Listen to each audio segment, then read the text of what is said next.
साच कहूँ जग मारण आवे, और झूठ कही ना जाइयो, और साच न पूरा पावते झूठों जग पति आइयो।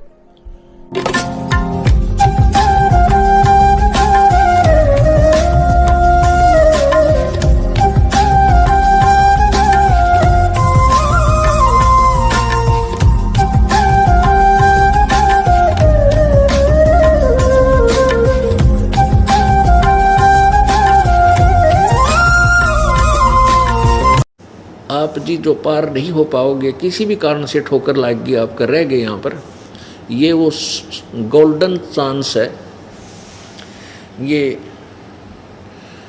स्वर्ण अवसर है आपका कि अब आप पार हो जाओगे।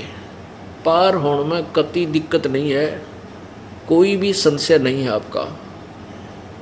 लेकिन आप धोखा कहाँ खाते हो? मर्यादा तोड़ के मर्यादा भंग कर जाते हो, डगमग हो जाते हो। कुछ दिनों के बाद आपको इतना सुख हो जाएगा और इतना धन हो जाएगा आपके पास, आपके पुत्र पौत्र ऐसे शुभ कर्मी आएंगे आपके घरों में कि आप पूरे गांव में नगर में आपके घर न्यारे हो जाएंगे। आपकी तरफ हर इंसान की नज़र होगी कि ये तो भाई पता नहीं कैसे इतने सुखी और इतने धनवान कैसे होंगे। तो फिर कुछ दिनों में आप में ये माया का दबाव बन जाएगा। किन को बनेगा? जो सत्संग नहीं सुनेंगे, जो परमात्मा के चरणों में रेगुलर नहीं आओगे, महीने में 20 दिन में 15 दिन में 2 महीने में अवश्य सत्संग सुनना चाहिए। चाहे हम कितने ही अपने आप को सियाणे मान चुके हों और कितने हम अपने आप को सोच चुके हैं कि हमें ज्ञान हो गया, नहीं, हम जीव हैं। हम सुबह की बात शाम तक नहीं याद रख सकते। हमने सुबह क्या रोटी खाई थी, शाम ने पूछ ले जो याद रह जाते, तो फिर आप हमें ज्ञान कहाँ है? हमें तो बार बार रिमाइंडर की आवश्यकता पड़ेगी। और इसलिए आखिरी सांस तक परमात्मा का सत्संग भी और सिमरण भी आपने करना और सुनना पड़ेगा। तो और जो होगे गुरुद्रोही, वो तो असंख्य जन्म मनुष्य जीवन प्राप्त नहीं कर सकते। उनके सभी जो पुण्य कमाई प्रभु के द्वारा के चरणों में की है वर्तमान में, वो सभी नष्ट कर दी जाएगी। इसलिए परमात्मा हमें याद दिलाते हैं कि पूर्ण संत की शरण में आकर के अपने शुभ कर्मों को, पुण्य कर्मों को सुरक्षित रखें, अपनी कमाई को बर्बाद नहीं होने दें, मर्यादा भंग नहीं होने दे। जो नियम इस दास ने आपको बताए हैं, ये प्रभु के बताए हुए हैं, और इनमें से एक को भी आप खंड कर दोगे तो आप फाउल हो जाओगे। अब जैसे बच्चा खेल के मैदान में खेल में सेलेक्ट होता है और वो खिलाड़ी यदि मर्यादा में नहीं खेलता है तो फाउल हो जाएगा। फाउल हो गया तो एक गेम, एक जो चल रही है वो खेल उससे बाहर हो गया तो वो रिजेक्ट हो गया। तो पुण्यात्माओं, आप इस परमात्मा वाले खेल के खिलाड़ी होगे और सावधान होकर नहीं खेलोगे तो आप फाउल हो जाओगे। ऑटोमेटिक कनेक्शन है परमात्मा का, यहाँ विसल बजाने की आवश्यकता नहीं है, या तो अपने आप ऑटोमेटिकली आपका नाम खंड हो जाएगा। खंड होने के बाद आपके कैसे विचार होंगे? सत्संग में आने में अरुचि होगी। और इस दास के विषय में कोई कुछ कह देगा 19-21 तो आपको हर्ष होगा उसमें कि हाँ ऐसा हो सकता है। और जब तक आपका नाम खरा है, आप रह कर सत्संग में आओगे। और इस दास के बारे में कोई बकवाद करता है तो आप लड़ो, बेशक लड़ना तो नहीं है, लेकिन आप उसकी बात का दुख मानोगे और उसको असत्य मानोगे। ये लक्षण है आपके कि आपका नाम सही है। और यदि कोई बुराई करता है इस दास की और आपके अंदर कुछ महसूस होता है, हाँ ऐसा हो सकता है, तो आपका नाम खंड है। नहीं है तो फिर उस समय हो चुका है, हो गया ही। तो जैसे कहते हैं गुरु की निंदा सुने जो काना, ताको निश्चय नरक निदाना। है अपने मुख निंदा जो कर ही परिवार सहित नरक में पढ़ी। गुरु की निंदा सुने जो काना, यानी कान से भी कोई गुरु जी की निंदा करे और आप सुन रहे हो। सुनने का तात्पर्य क्या है? जैसे कोई बुरा हमारे बारे में कितनी अफवाहें बकवाद फैलाई, और जो पुण्यकर्मी हमारे साथ सही तरीके से जुड़े हुए थे, जो हमारे हर चीज़ से परिचित थे कि यहाँ कोई ऐसी गलती नहीं है, तो वो निंदा सुनते थे, लोग कहते थे, लेकिन उनके हृदय में कभी ये नहीं आया कि ये सच्ची कह रहे हैं। और जिनके मन में न्यू आ गया कहाँ ऐसा हो, बस ऐसा ही था, तो बिल्कुल ठीक ऐसे ही होगा भी हो गया, तो उसने सुन ली। गुरु की निंदा सुने जो काना। अब सुनना तो देखो, कहने कोई कुछ भी कह के किसी का मुंह बंद थोड़ा ही कर सकते हैं, लेकिन आपके मन में ये नहीं आया कि हमारे गुरुजी ऐसे, आपके मन में यह आया कि हमारे गुरुजी ऐसे नहीं हैं, ये वैसे ही जैसे शनिपात के बुखार में बिरडाया करे, दुनिया न्यों बिरडावा है, वैसे कह रही है। तो आपने सुन के भी नहीं सुनी, आपने वह निंदा सुनी नहीं, क्योंकि आपके अंदर नहीं गई। और आपने भी आमा मिला जी, आपके मन में आ गया, काम जरूर होगा भाई, तो आपने वह निंदा सुन ली। तो इसके लिए कहा कि गुरु की निंदा सुने जो काना, ताको निश्चय दर्क निदाना। अपने मुख निंदा जो करही, और अपने मुख से कह दे 19-21 गुरु सतगुरु के बारे में, ओए होए, परिवार सहित नरक में पड़ही, क्योंकि वो परिवार में बैठ कर बकवाद करेगा, तो अन्य जो मुखिया है घर का और परिवार के लोगों को कहे वहाँ ऐसा है, वहाँ ऐसा, मैंने ऐसा सुना है, वह ऐसा करते हैं, तो पूरे परिवार ने डबो देगा, उस पूरे परिवार का दुश्मन बन जाएगा जिसने उपदेश ले रखा है। तो इस प्रकार हमने इन फाउल पॉइंटों से बच के रहना है। उसके लिए जो नए उपदेशी हैं, उनसे प्रार्थना है कि हमने एक बुक बनाई है भक्ति और भगवान, उसको प्राप्त करो। उसमें फाउल पॉइंट, शंका समाधान बहुत गहराई से दिया है। वो आपके पहले भी हमने छपवाई थी, तो अब उसके बाद अभी उसका नंबर आया, वो भी लेना। उससे आप मर्यादाहीन नहीं हो पाओगे और किसी नकली व्यक्ति की बातों में नहीं फंस पाओगे। आप अपनी पटरी से नहीं उतरोगे, राम नाम की पटरी से नहीं उतर पाओगे, तो हम सफल हो जाएंगे, सतलोक जाएंगे। परमात्मा प्राप्ति करना कोई कठिन नहीं है, मोक्ष, पूर्ण मोक्ष प्राप्त करना बिल्कुल कठिन नहीं है। कठिन है इस मार्ग पर दृढ़ होना, कठिन है इस मार्ग पर आखिरी सांस तक चलना, क्योंकि इसमें बाधा बहुत है, क्योंकि पूरा विश्व हमारे विरुद्ध है, हमारा शत्रु नहीं है, लेकिन ज्ञान में विवाद है, ज्ञान के अंदर भिन्नता है, और उस भिन्नता का अंत हमारे तत्व ज्ञान से होगा। आप पूर्ण रूप से इस पर लगे रहोगे, अन्य की बातों में नहीं आओगे, आप अपना जीवन सफल कर सकते हो। और मोक्ष प्राप्त में कोई बात है को नहीं, नाम की कमाई से सतलोक जाया जाएगा, और आखिरी सांस तक मर्यादा में रहोगे तो जाया जाएगा। परमात्मा क्या कहते हैं कि द्वार धनी के पड़ा रहे और धक्के धनी के खावे, 100 काल झकझोल ही पर द्वार छोड़ नहीं जावे। अंतिम श्वास तक परमात्मा की भक्ति करनी है। राम नाम रटते रहो, राम नाम रटते रहो, जब तक घट में प्राण, कब हो तो दीन दयाल के भनक पड़ेगी कान। इस प्रकार हम परमात्मा प्राप्त करेंगे। आपका बहुत सौभाग्य है कि आपको अति शीघ्र प्रभु का मार्ग, सच्चा मार्ग मिल गया।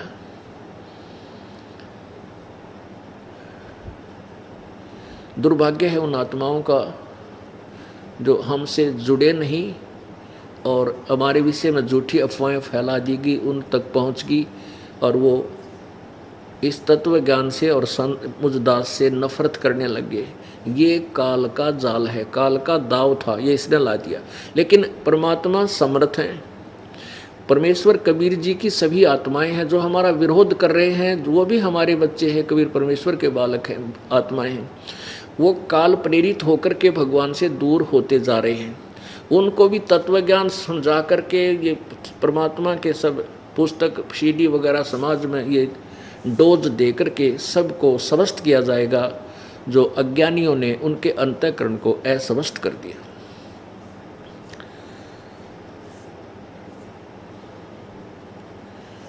अब सबसे पहले हमने ये विश्वास होना चाहिए कि जो साधना हम कर रहे हैं, हम जिस इष्ट की पूजा कर रहे हैं, वो इष्ट पूर्ण परमात्मा है, वो पूर्ण है।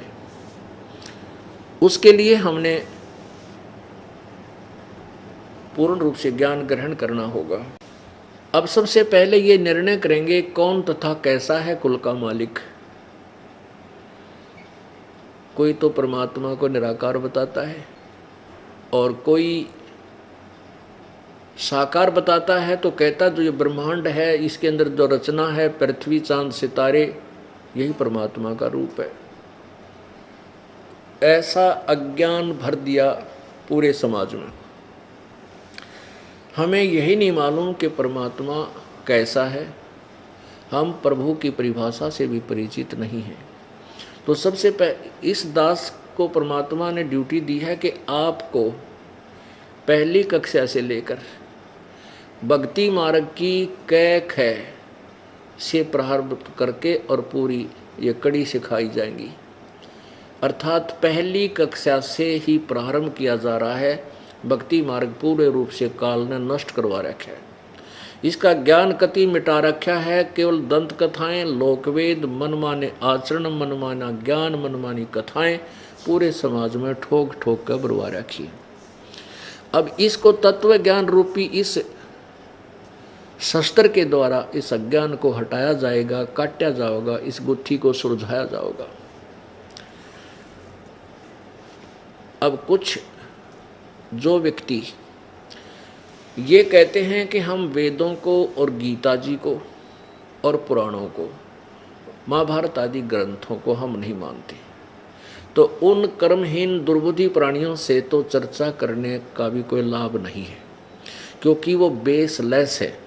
किसी भी वस्तु का ज्ञान हमें किसी सदग्रंथ से हुआ है, और वो सदग्रंथ जैसे विशेषकर कुछ पंथ ऐसे हैं, जैसे राधा स्वामी पंथ, धन धन सतगुरु पंथ, और एक ये हंसा देश पंथ और निरंकारी पंथ आदि जो हैं, ये कहते हैं, विशेषकर राधा स्वामी और धन धन सतगुरु वाले ये कहते सुने हैं कि हम गीता और वेदों को नहीं मानते।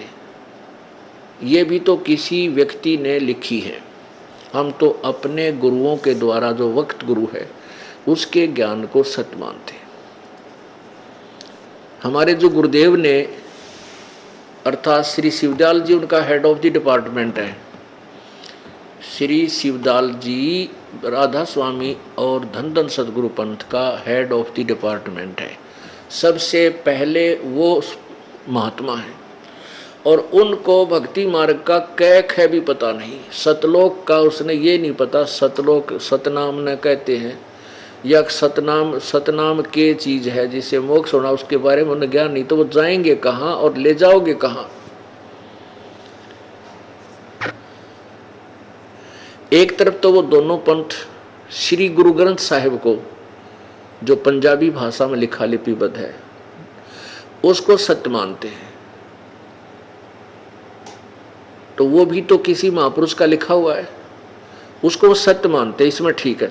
तो वही जो पहला महला की वाणी आदरणीय नानक साहिब जी द्वारा बोला गया, वो लिखा गई वो वाणी, वो पवित्र गीता जी, पवित्र वेदों से और पवित्र पुराणों से मिलती है। तो इससे सिद्ध हुआ कि पवित्र वेद, पवित्र गीता जी, पवित्र महाभारत, पवित्र पुराण, ये भी मान्य सदग्रंथ हैं, जो उस सदग्रंथ से मिलते हैं जिसको राधा स्वामी पंथ और धन धन सतगुरु पंथ वाले उस ग्रंथ साहब की वाणी को, ज्ञान को सत्य मानते हैं। इति सिद्धम कि वेद और गीता सत्य है। लेकिन ये कंप्लीट ज्ञान नहीं है, ज्ञान इनकम्प्लीट है। जैसे मैट्रिक तक का सिलेबस की जो बुक होती है, पुस्तक है, वो गलत नहीं है, लेकिन वो कंप्लीट नहीं है, पूरी पढ़ाई नहीं है उनके अंदर। ट्रेनिंग आदि करते हैं, वो अलग बुक्स होती हैं, लेकिन वो व्यर्थ नहीं है। तो पुण्यात्माओं, आपको जब वेदों तक की जो कमाई भक्ति की है वो भी ये दास कराएगा, क्योंकि ओम इति एक अक्षरम ब्रह्म व्यवहारन माम अनुसमरण यह परियाति तजन देहम स याति परमाम गति। गीता ज्ञान दाता ब्रह्म कह रहा है कि माम ब्रह्म, मुझ ब्रह्म का, ओम यह ओम, ओम इति एक अक्षरम, यह एक अक्षर है मेरे स्मरण करने का, मुझ ब्रह्म का। और जो इसके आखिरी सांस तक, शरीर त्यागने तक इसका सिमरण करता है वो मेरी परम गति को प्राप्त करता है। फिर गीता अध्याय नंबर 8 के श्लोक 13 में है ऐसा वर्ण। अब पूर्ण परमात्मा की पूर्ण मोक्ष के लिए, जब जहां जाने के बाद कभी जन्म मृत्यु नहीं होती, और अपनी साधना से कहता है कि तेरे और मेरे, गीता जी अध्याय नंबर 4 के श्लोक 5 में कहा है कि अर्जुन तेरे और मेरे बहुत जन्म हो चुके, तू नहीं जानता मैं जानता हूं। और 9 श्लोक में कहा चौथे अध्याय के में कि मेरे जन्म और कर्म अलौकिक है। गीता जी अध्याय नंबर 2 के श्लोक 12 में कहा कि अर्जुन तेरे, मैं, तू और मैं और ये सब सैनिक पहले भी थे आगे भी होंगे, यानी तेरा और मेरा जन्म मृत्यु होता रहेगा। और मेरी भक्ति करनी है तो मेरा ओम नाम है, तो इससे जन्म मृत्यु नष्ट समाप्त नहीं हो पाएगी, लेकिन मेरी भक्ति से ब्रह्मलोक प्राप्त हो जाएगा। 8वें अध्याय के 16वें श्लोक में गीता जी में लिखा है ब्रह्मलोक तक गए हुए प्राणी भी फिर पुनर्जन्म आते, वो पूर्ण मोक्ष नहीं है। इसलिए गीता जी अध्याय नंबर 15 के श्लोक नंबर 4 में कहा कि तत्वदर्शी संत से ज्ञान प्राप्त करने के पश्चात, उसके पश्चात उस परमेश्वर के परम पद की खोज करनी चाहिए, जहां जाने के बाद फिर संसार में लौटकर प्राणी कभी नहीं आते। और जिस परमेश्वर ने सब ब्रह्मांडों की रचना की, और गीता ज्ञानदाता कहता मैं भी उसी की शरण में हूँ, उसी की पूजा करनी चाहिए। गीता जी अध्याय नंबर 18 के श्लोक नंबर 62 में कहा है कि अर्जुन तू सर्वभाव से उस परमेश्वर की शरण में जा, उसकी कृपा से तू परम शांति और शाश्वत स्थान यानी सतलोक को चला जाएगा। उसके लिए कहा कि चौथे अध्याय के 34वें श्लोक में कि तत्वदर्शी संतों के पास जाओ, उनसे पूछ उस परम पिता के बारे में। गीता जी के 17वें अध्याय के 23वें श्लोक में कहा कि ओम तत्सत इति निर्देश है ब्रह्मण त्रिविध समर्थ है, ये पूर्ण परमात्मा सच्चिदानंद घन की भक्ति का ओम तत्सत ये मंत्र है उस परमात्मा के पाने का। ओम ब्रह्म का, तत् ये सांकेतिक है ये परब्रह्म का, और सत ये भी सांकेतिक है ये पूर्ण ब्रह्म का। इन मंत्रों के जाप, 3 मंत्र के जाप से पूर्ण परमात्मा की प्राप्ति होगी। तो ऐसे ये जो राधा स्वामी पंथ और दंडन सतगुरु पंथ वाले सतनाम से भी अपरिचित है, उनको सतनाम का नहीं बेरा, यू खान का है, पीन का है, यो कोई स्थान है या कोई ये नाम जाप करने का। तो ये कहाँ जाएंगे, ये क्या प्राप्ति करेंगे? फिर आज दिखाते हैं आपको, क्योंकि ये इतना जटिल प्रश्न हो गया है, ये अज्ञान इतना गहरा छा गया है कि इसको रह रहकर खुरचना पड़ेगा, रेग मारना पड़ेगा आपके अंतःकरण में, तब ये हटेगा, जब नया पेंट ये यथार्थ ज्ञान ठहरेगा। अब देखिएगा, ये है सार वचन वार्तिक, ये है सार वचन राधा स्वामी वार्तिक हजूर स्वामी जी महाराज राधा स्वामी सत्संग व्यास। इसके प्रकाशक हैं जगदीश चंद्र शेट्टी, सेक्रेटरी राधा स्वामी सत्संग व्यास, डेरा बाबा जयमल सिंह, पंजाब। इसकी भूमिका में स्पष्ट किया है कि सार वचन राधा स्वामी वार्तिक हजूर स्वामी जी महाराज के वचनों का संग्रह है। हजूर स्वामी जी माने श्री शिवदयाल जी महाराज। ये वचन सत्संगों तथा अन्य चर्चाओं के दौरान सत्संगियों ने नोट किए थे। स्वामी जी महाराज के परम धाम सिधारने से कुछ वर्ष बाद इनका संग्रह करके पुस्तक रूप में छुपाया गया। सन 1902 में बाबा जयमल सिंह जी महाराज ने सार वचन स्वामी राधा स्वामी वार्तिक को पहली बार गुरमुख लिपि में छपवाया, पंजाबी में छपवाया। अच्छा देखो, 1902 से चल रहा है ये सारा खेल। अब देखना, अब इसके यहाँ से देखियो, ये 14 नंबर पृष्ठ पे है, यहाँ से शुरू करते हैं। 3 नंबर वचन, जितने आचार्य महात्मा और अवतार और पैगंबर हर एक मजम हुए, वे सब अपने अभ्यास से जो जोर से अंतर में तरफ मुकाम असली के चले, पर सब के सब धूर स्थान तक नहीं पहुँचे। सो बहुत से तो मंजिल पहली पर कोई दूसरी मंजिल पर, और कोई बिरले ही साध तीसरी मंजिल प्रेमी मंजिल तीसरी तक पहुँचे। सिर्फ संत मंजिल पांचवी यानी सतनाम पर। अरे थरा गजब हो। अब यहाँ सतनाम को ये पांचवी मंजिल बता रहे हैं। अब देखो, यानी सतनाम पर और कोई बिरले संत पांचवी मंजिल आठवीं यानी राधा स्वामी पद पर पहुँचे। इस स्थान से, अब सतनाम को या स्थान लिख रहे हैं, राधा स्वामी को भी स्थान लिख रहे हैं कि राधा स्वामी पद तक पहुँचे। इस स्थान से आदि में सूरत का तंजुल यानी उतार हुआ था। कितने? इस सतनाम से और राधा स्वामी पद से। यह स्थान सिद्ध कर दिया सतनाम यहाँ पर। अब आगे चलो, ये प्रश्न नंबर 15 पे और वचन नंबर 4 है। अब समझना चाहिए कि राधा स्वामी पद सबसे ऊंचा मुकाम है। अब राधा स्वामी सबसे ऊंचा स्थान बना दिया। अरे तेरा गजब हो, ये भगवान देखी सा पत्थर पड़ रहे इनकी बुद्धि पर, लाखों करोड़ों लोग उनके चक्कर में फंसे पड़े हैं, बोली आत्माएं। अब समझना चाहिए कि राधा स्वामी पद सबसे ऊंचा मुकाम है, स्थान है, मुकाम माने स्थान, और यही नाम कुल मालिक और सच्चे साहिब और सच्चे खुदा का है। अरे थारा गजब हो। अब कोई कहे कि भारत की राजधानी दिल्ली है, और फिर ने कहा यही राष्ट्रपति का नाम है, ये प्रधानमंत्री का नाम भी दिल्ली ही है, तो कितना विद्वान और कितना जानकार है। तो पशु है निरा, उसने क्या ही कहा ना मेरा कर शराब भांग भूंग पी रहा होगा, इसलिए बंड एंड बेंड। तो ये ज्ञान है राधा स्वामी के head of the department Shri Shivdayal ji Maharaj का है। ये तो ज्ञान आपको बता जा रहा है, शिवदयाल जी। ओहो, अब देखो, अब समझना चाहिए राधा स्वामी पद सबसे ऊंचा मुकाम है, यही नाम कुल मालिक और सच्चे साहिब और सच्चे खुदा का है। राधा स्वामी स्थान भी है यानी राजधानी भी है, और मालिक का प्रधानमंत्री का नाम भी राधा स्वामी है। अरे वाह। और इस मुकाम से यानी स्थान से 2 स्थान नीचे राधा स्वामी स्थान से सतनाम का मुकाम है। सतनाम का मुकाम है। अब सतनाम का मुकाम का क्या अर्थ हुआ?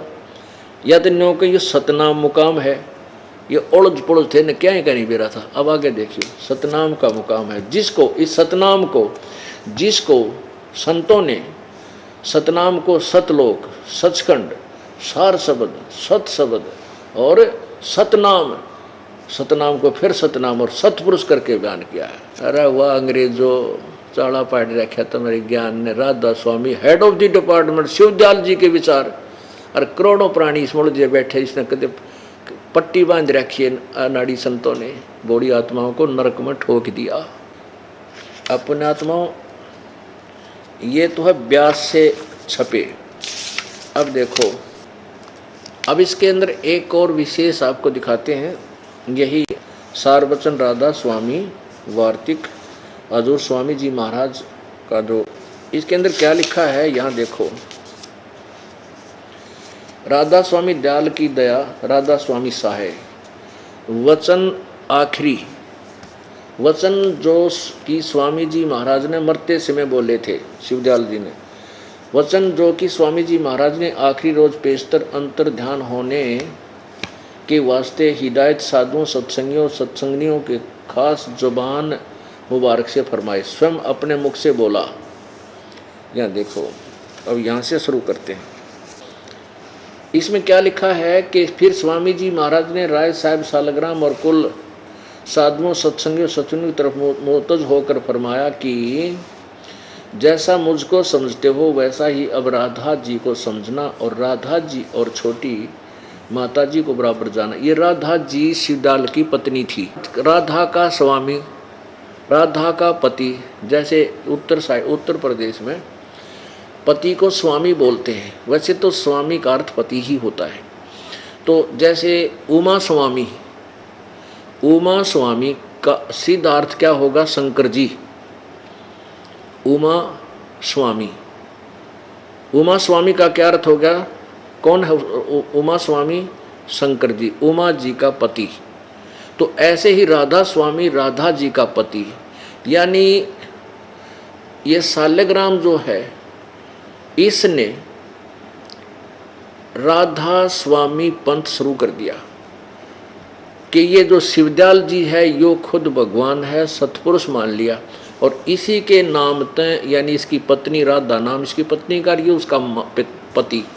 तो राधा स्वामी उर्फ शिवदयाल जी को परमात्मा मान के और इसी के नाम की अब ऐसे ही अनाप शनाप व्याख्या बना दी। अब देखो, फिर राधा जी महाराज को हुक्म दिया कि शिब्बो और बुक्की और विष्णु को पीठ न देना।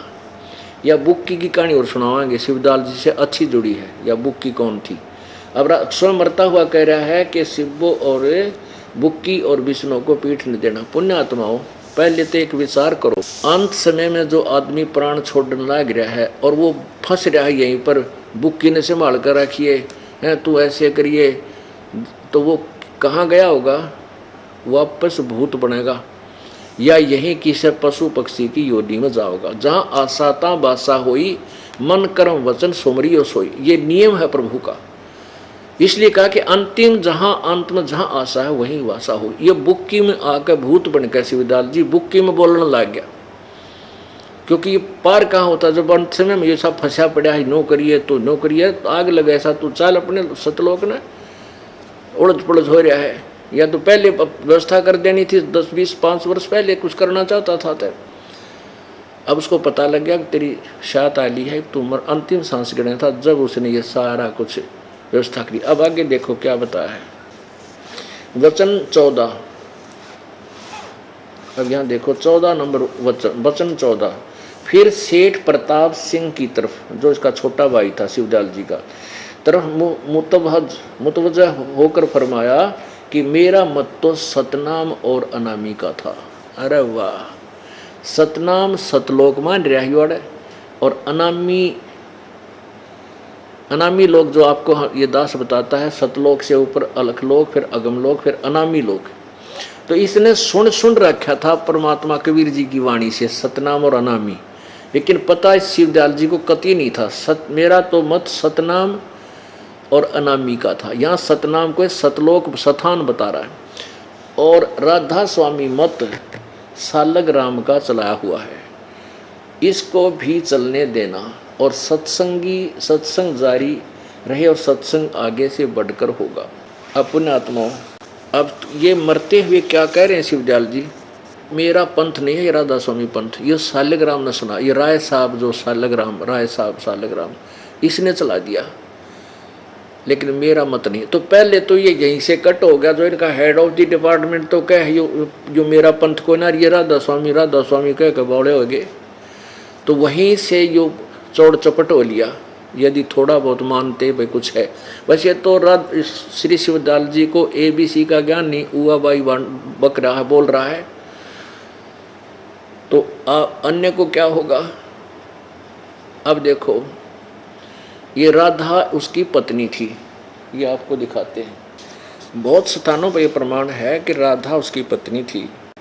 अब आपको स्वामी जी महाराज कहाँ गए पहले ये दिखाते हैं, उसके बाद ये स्वामी शिवदयाल जी जिसको राधा स्वामी पंथ का हेड ऑफ द डिपार्टमेंट माना जाता है, उसी के शिष्य ये शालिग्राम थे, और शालिग्राम ने शिवदयाल जी को भगवान मान लिया।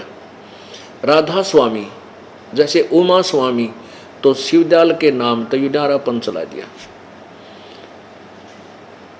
अब देखो, पहले इसी में देख लेते हैं और थोड़ा क्लियर करते हैं कि स्वामी जी जब अंत समय में शिब्बो और बुक्की का चिंता कर रहा था तो कहाँ गया होगा, वो बुक्की में भूत बन गया, भूत बनकर प्रेत बनकर बुक्की में ही आ गया अपनी शिष्या में।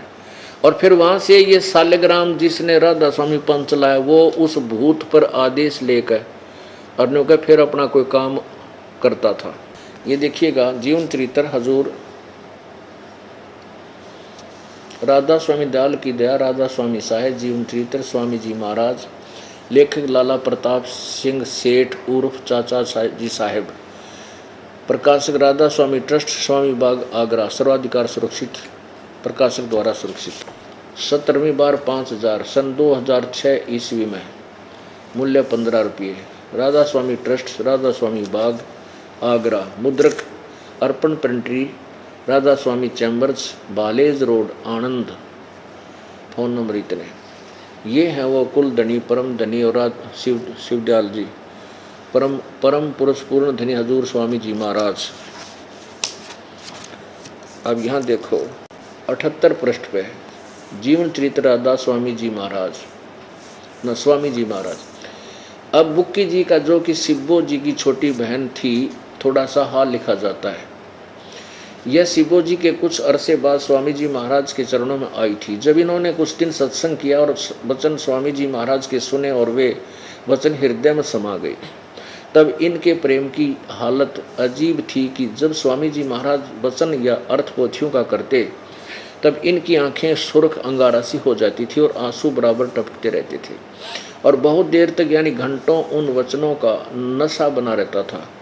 और फिर जब स्वामी जी महाराज कथा से फुर्सत पाकर हुक्का पीते थे, जय हो, ये हुक्के की कसर हो रही थी पारों में। पुण्यात्माओं कहते हैं, अमल आहारी आत्मा कभू ना पावे पार। हुक्का यानी ये तम्बाकू सेवन करना इस मानव शरीर के लिए सबसे ज़्यादा पापदायक है और भक्ति मार्ग में सबसे ज़्यादा बाधक है, और जिसको शिवदयाल जी प्रयोग करते थे, सहर्ष करते थे। कथा से फुर्सत पाकर हुक्का पीते थे या अभ्यास का रस लेते थे या कथा कहने को बैठते थे, तो बुक्की जी महाराज के चरणों का अंगूठा मुंह में रखे हुए घंटों चरणामृत का रस लेती रहती थी। और जब कोई मत्था टेकने के वास्ते हटाना चाहता था तो वे चरण नहीं छोड़ना चाहती थी। तब मत्था टेकने वाले से कह दिया जाता था कि तुम दूसरे चरण पर मत्था टेक लो और उस प्यासी को मत हटाओ। और वह बयान किया करती थी कि मुझे इसमें ऐसा रस आता है कि जैसे कोई दूध पीता है। इनके भजन का यह हाल था कि 8 घंटे 9 घंटे रोज भजन किया करती थी और इनको स्वामी जी महाराज के दर्शनों का पूरा आधार हो गया था और सूरत भी ऊंचे देश में पहुंचती थी। जब स्वामी जी महाराज अंतर्ध्यान हुए तब बुक्की जी की यह कैफियत हुई कि कई दिन रात बेहोश पड़ी रहती थी और 2 दिन हाजिर हजूरी जरूरी यानी फ्रेश भी नहीं होती थी, कि रफा करने नहीं जाती थी और सूरत स्वामी जी महाराज के चरणों में लगी रहती थी। करीब 1.5 महीने तक ये हालत रही। सबको खौफ हुआ कि शायद इनकी देह छूट जाए। तब स्वामी जी महाराज ने इनको दर्शन दिए और फरमाया कि जिस तरह तुम सेवा पेशतर किया करती थी उसी तरह से करो। और फिर उसी रोज से बुक्की जी भोग भी तैयार करती थी और अपने मेरे पन्नी गली के मकान पर पहले दस्तूर के माफिक पलंग बिछाती और हुक्का भरती थी। आहा, और वह पलंग अभी तक बिछा रहता है। गर्ज की जिस तरह से की पेशतर सेवा किया करती थी पहले जब वो जीवित था, उसी तरह से कुल काम करने लगी और स्वामी जी महाराज उनको ध्यान में के समय प्रगट दर्शन देते थे और कुल सेवा उसी तरह कबूल फरमाते थे जैसा कि अंतर्ध्यान होने से पेशतर करते थे। बुक्की जी को महाराज उनके आखिरी दम तक प्रगट रहे, यहाँ तक कि जिस किसी को जब कोई बात स्वामी जी महाराज से अर्ज करनी होती थी तो वे बुक्की जी के जरिए दरियाफ्त कर लिया करते थे। यानी बुक्की जी अभ्यास के समय स्वामी जी महाराज को प्रगट करके हम कमाल हुआ करती थी। इस नियाजमंद को भी जब कभी भीड़ के समय यानी कोई आपत्ति आ जाती, उस समय घबराहट होती थी तो किसी तरह से अकल काम नहीं देती थी, तब बुक्की जी के जरिए से स्वामी जी महाराज का हुक्म लिया करता था और जैसा हुक्म होता था उसी के मुवाफिक बंदा कारबंद होता था। और इसी तरह जब पर राय साहब यूसालेग्राम ने भी मौज की थी, बुक्की जी के जरिए से 2-4 बार हुक्म हासिल किए थे। अरे वाह, जय हो। अच्छा, इब थारा कनेक्शन तो भगवान उस तो होया कोई ना, उस बुक्की का हो गया है। और बुक्की में वो कौन बोल रहा था, वो शिवजाल जी भूत बन गया और प्रेत बनकर इस बुक्की में आकर बोलने लग गया। अब कहते हैं ये लेखक बोल रहा प्रताप सिंह जी, जो शिवदयाल जी का छोटा भाई था, ये कहता कि मेरे ऊपर कोई आपत्ति आ जाती थी तो बुक्की का आगे अर्ज करते थे, तो उसमें वो शिवदयाल जी प्रगट होकर बोलिया करते थे, और जो आदेश उनका होता मैं उसी तरह करता था। और शालिग्राम भी नहीं करता था जिसने राधा स्वामी पंथ चलाया। अरे भले आदमियों, एक भक्त ने बताया कि जी मेरा चाचा राधा स्वामी पंथ से 30 साल लगभग जुड़ा रहा, और कई घंटे बैठकर साधना करता था। शाम ने 2-2, 1-1, 2.5 घंटे सुबह शाम। फिर वो मर गया। और वो पहले चूरमा रुचिकर खाता था, चूरमा, और हुक्का पिया करता, सिगरेट पिया करता, बीड़ी पीता था। क्योंकि जब शिवदयाल जी हुक्का पिए तो अनुयायियों को तो नो ऑब्जेक्शन, उन्हें पीना ये विकार करना ही करना है। तो वो मर कर मेरे अपने पुत्र वधू में, छोरे की बहू में बोलने लग गया। जो बोला ऐसे ऐसे करा करो, मेरा एक स्थान बना दो। वो 4 ईंट लाई उसकी, वो बना दिया ना जिसमें कुत्ते मुत्या करें, वो पितर या भूत स्थान। और फिर कहता है कि हम उसका पूजा पाजा ना करते तो उसकी हमें कहता तुम्हारा ईंट का ईंट बजा दूंगा। फिर हम डरते उसकी पूजा करते। वो रोजाना चूरमा बना के वो बहू खाती, उसकी छोरे की बहू, और वह बीड़ी पीती। तो कदे नहीं पिया करती वह, वो भूत उसमें पड़ गया तो वह बीड़ी भी पीने लगी, हुक्का भी पीने लगी।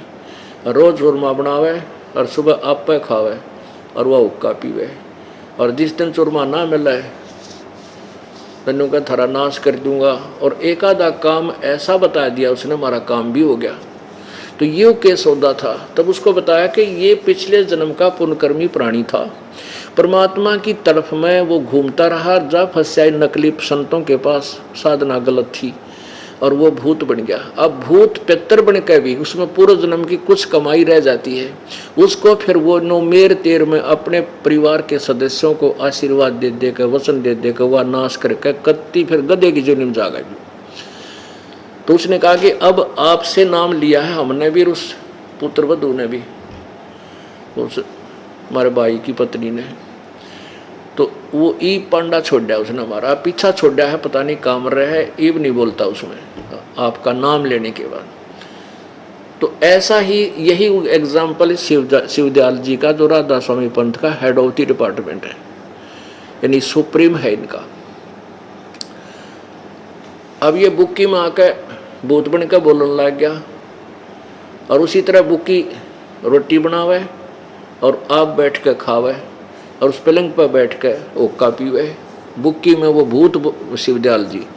तो पुण्यात्माओं, ऐसे ये कहते हैं कि हम नहीं मानते गीता और वेदों को, हमारे तो जो वक्त गुरु ने ज्ञान दिया है वो अनमोल वचन है। ये अनमोल वचन सुन ले, इनके सिर का बेराना पैर का है।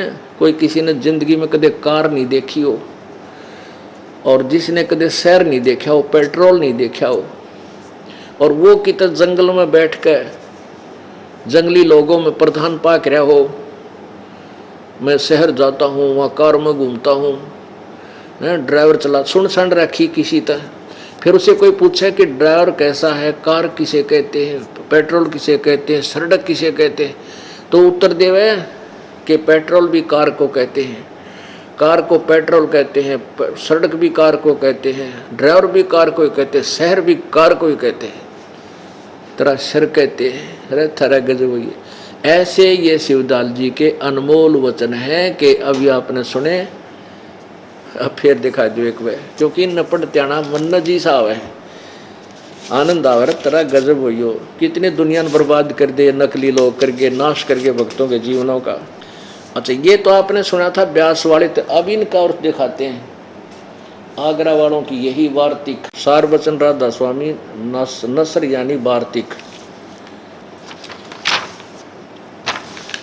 सारवचन राधा स्वामी नसर यानी वार्तिक, जिसको परम पुरुष पूर्ण धनी स्वामी जी महाराज ने जुबान मुबारक से फरमाया, और जो बाई इज्जत राधा स्वामी ट्रस्ट द्वारा छापा गया। अब देखो,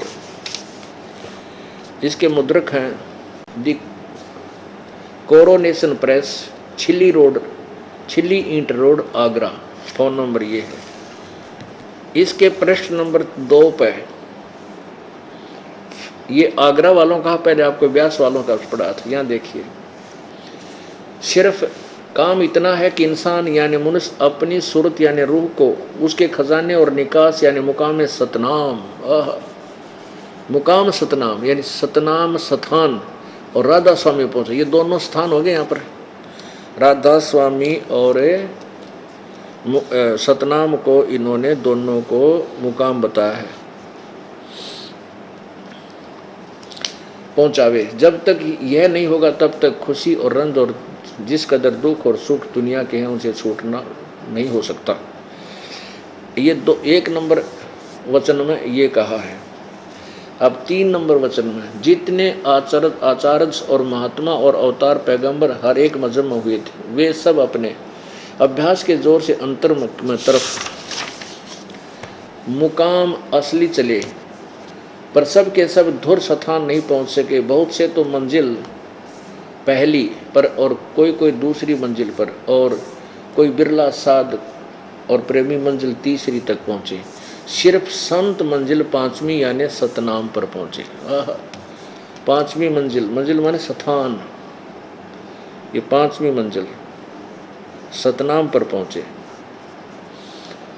और कोई बिरले मंजिल 8वीं यानी राधा स्वामी पंथ, 8वीं पर यानी राधा स्वामी पद तक पहुंचे।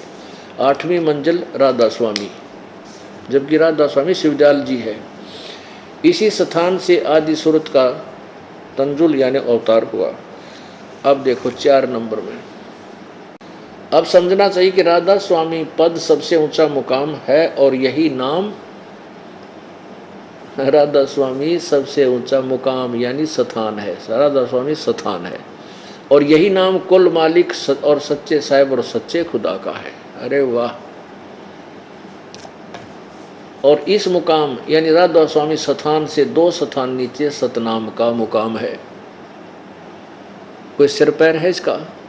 और जिसको सतनाम को, जिसको संतों ने सतलोक, इस सतनाम को सतलोक, सचखंड, सार शब्द और सतशब्द और सतनाम और सतपुरुष करके बयान किया है। अरे तेरा गजब हो, हे भगवान।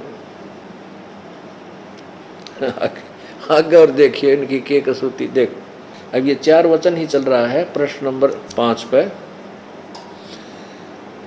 इसी में आगे चल के इन्होंने के बकवाद करी है। देखो, राधा स्वामी पद को अकय और अनामी भी कहते हैं, क्योंकि यही पद अपार और अनंत और अनादि है और बाकी के सब मुकाम इसी से प्रगट पैदा हुए हैं। और सच्चा मलकाना इसी स्थान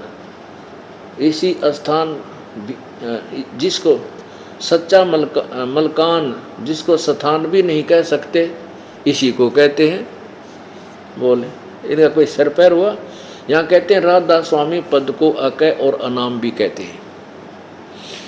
अकय अनामी जो चौथा लोक है ऊपर सबसे लास्ट वाला अनामी लोक, अकय अनाम भी कहते हैं राधा स्वामी को, क्योंकि यही पद अपार और अनंत और अनादि है और बाकी के सब मुकाम यानी स्थान इसी से प्रगट यानी पैदा हुए हैं।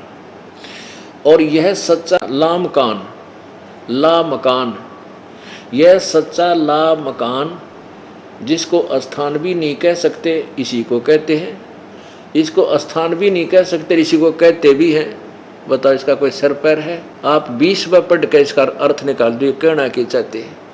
वही जैसे दयानंद जी ने लिख रखा 5 में यजुर्वेद अध्याय नंबर 5 के मंत्र नंबर 1 में क्या है का बिना बेरा, उसमें अग्नि तनुरसी विष्णुत्व सोमा ऋषि का अर्थ लिखा है कि हे लोगो, हे बिजली प्रसिद्ध, हे लोगो, जैसे हम लोग बिजली प्रसिद्ध समान शरीर के समान प्रण के अड़ंग बड़ंग करके 2 अक्षर की बात थी कि वो परमात्मा सह शरीर है और उस अमर परमेश्वर का सबके संभाल करने के लिए तीनों लोकों में प्रवेश करके सबकी देखभाल करता है, धारण पोषण करने के लिए भी एक और शरीर है उस अमर पुरुष का। सीधा सा अर्थ था।